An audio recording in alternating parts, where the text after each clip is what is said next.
Well, good morning. You're listening to the Jesus Heart Radio. The time is 6:07 a.m. and the date is November the 27th, 2016. And it's time now for the Christian Hearts Christian Fellowship online ministry with the CEO, the boss, and the DJ of the Jesus Heart Radio, myself, Brother Isaac David Bregman. Now let's get started.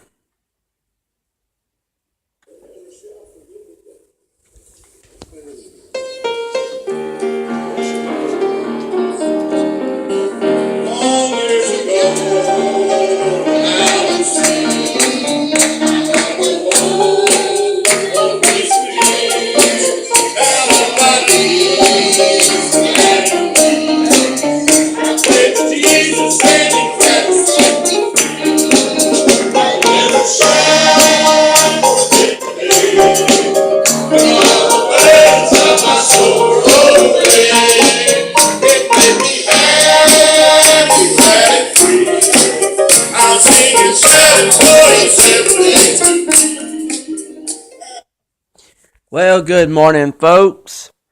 The thing we're going to speak on today is about basically the old saying about this time of year, thankfulness. We just went through 3 important days in a row, and one was Thanksgiving, the other was Black Friday, and then yesterday was small business Saturday. Well, a lot of us don't take it seriously, but there's what they call the mom and pop stores that basically don't get a lot of customers, and some of them don't get none at all, and that's how basically a lot of folks work.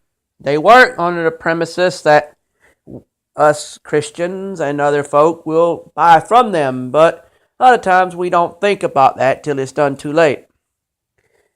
Now, right now, we're going to go to Psalms 100.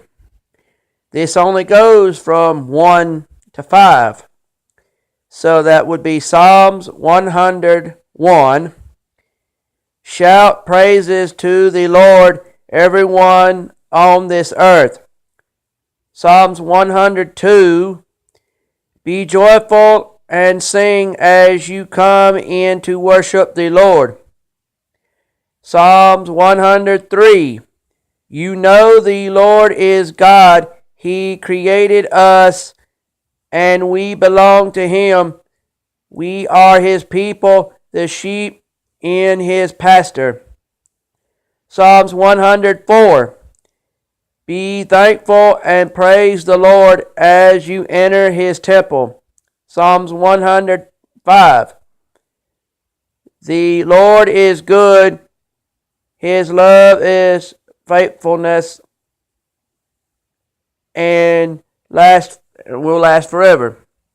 Now, what we're saying, folks, is God is a person that will never let you down. And we have to understand that when it comes time for Thanksgiving and Easter and Christmas, I know that's not in the actual order it goes in, but when those days come, we're supposed to worship God and Jesus. But a lot of us have gotten to the point in our lives where we don't think that's important. We don't think worshiping God and Jesus is important, and we don't think thanking Him is important. So we let it go. We say, don't worry about it because it ain't going to mean nothing. It ain't going to be nothing important. But when we look back at all this, we say, we should have said to God and Jesus, when we were talking to Him, we should have said thank you for everything that they done for us. They gave us a holiday where pilgrims came from another country, came to America, and they met Indians, and that meeting became an actual party called Thanksgiving, a party that God allowed to happen because God knew that it was good. And why is it that we don't seem thankful for that? I understand a lot of you can't eat the traditional turkey meal because you have health problems, or you don't like turkey at all, which And I'm not saying you have to eat turkey on Thanksgiving, but you do have to acknowledge that it exists and take it seriously. Don't sit there and say it's just another day. And that would be kind of ridiculous to do. But a lot of us do this because we don't understand it. We don't understand what it's about. And the Indians could have just slaughtered all those guys that came from another country on the ships. But no, they wanted to see them out, see what they were about. And that takes courage and guts to do something like that, because a lot of us don't want to do it. We don't want to say that that's what life's about or what it isn't about or whatever. We sit there and we tell folks how we really feel about God and Jesus by the fact that we don't want to worship God and Jesus. Now you say, why don't we want to worship God and Jesus? Because we're not smart enough to open our eyes to see what God is doing for us, with us, about us. And I'm sorry if you don't like what just happened. We just went through 3 days.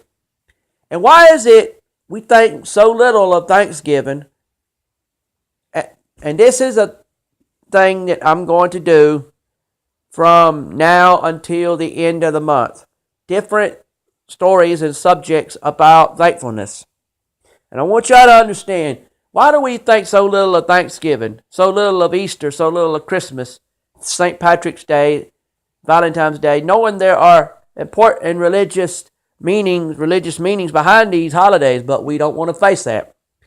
Why do we do this? But we think more about Black Friday. We think more about trying to get little Johnny or Susie that one toy that if we don't get it before this other person does, it's the end of the world. They won't love me no more. Johnny won't love me no more because I didn't get him that exact toy. That is bribing your kids, folks. Yes, I know you want to buy them a toy. Buying them a toy is not wrong. It's the meaning behind it. Did you buy that kid that toy because that kid needed it or deserved it? Or did you buy a kid that toy because you wanted them to have it? Because see, there's a difference in wanting them to have it and buying it because you're trying to get them to love you. Wanting them to have it means you just stop and wanting them to have it. But when you're doing it in the sense of, I want you to follow me and do what I say, and if you get bribed, you'll do it. No. Come on, folks. Where do you come from to live in a world where you think little Johnny or Susie, that their way of showing their love to you is being happy that you bribed them with a toy? I mean, I'm not trying to tell you your life or what to do with your kids. I'm just saying, people, we got to wake up and realize our kids, and I don't have kids, but I've watched my nieces and nephews grow up, and it gets me to thinking that uncles have a role in the kids' lives too, And nobody cares about that. They don't want to see that.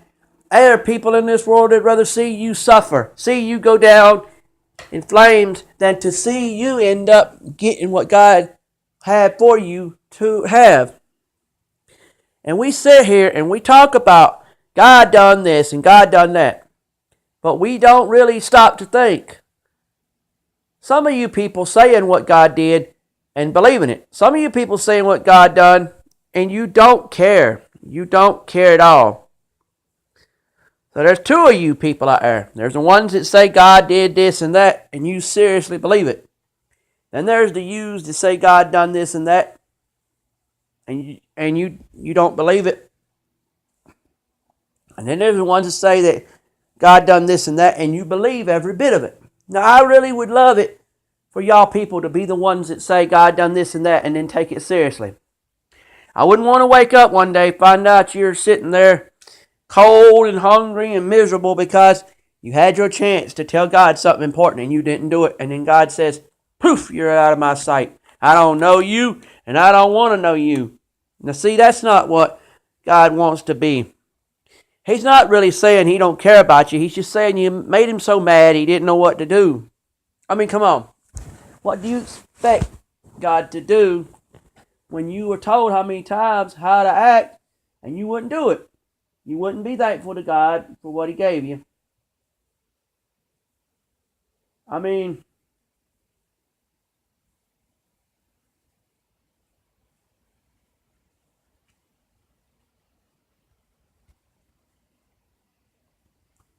There's a lot of us out there that just don't care. We don't care because we don't want to care. We don't care because we, like I said, don't want to care. And if we used to stop at half of what we're doing and start thinking about it before we said half of what we said and done, we'd probably see things going on we would never think of to do anymore. Half the mess that goes on in this world ain't fit to talk about. There are two types of things that go on in this world. There's those that's fit to talk about and those that ain't fit to talk about. And you know it, folks.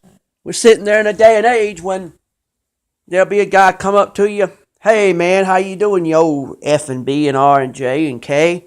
And you look at him like, hey, I want to talk to you, neighbor. I want to talk to you, friend. What are you cussing me out for? And you know what? In this day and age, see, it used to be that an old cuss word was saved for those you didn't like. Now, no one cares anymore about it. They just cuss when they want to. And they fuss when they want to. And they say, oh, F and B and J and R and F and B, how you doing? And see, now you say, well, what's that got to do with your subject? They're not thankful to God for what God gave them. You say, how can you prove that? If the man really loved God, if that man really loved God, and if that man really loved Jesus, he wouldn't want to cuss. Don't matter if it's a kindly cuss or an evil cuss. Cussing is cussing. And it's foul language. It's raunchy language. It's stinking language. It's devil language. And we don't need to talk it. But we do. We talk it every time we turn around because we don't care. We don't care enough about God and Jesus to even pick up a phone and call someone and tell them we love them and thank you for what they've done to us. They may get confused and they may say, what did I do to you that was so wonderful? Well, whether you know it or not, like I said, whether you know it or not, a lot of you people have turned our lives around, made us do things with our lives that we would have never done if you hadn't said nothing, if you hadn't showed us something. And I like that. I like that attitude because I know in my own hearts, minds, and souls that when you love a person enough to do something for them, it shows you love God too, because unless you're out for something, then that thing you did for that other man, you was just doing it because if you really love God, you were doing that for the other man because you loved him, you loved yourself, and you loved God. You had a three-way love. Yourself, God, and this person. And you showed them this love by the way you treated them. And I'll tell you, people, we ain't going to sit there and say, oh, well, this guy did this and this guy did that, and not acknowledge what it was that he or she did. They did what they did because they loved themselves, they loved you, and they loved God.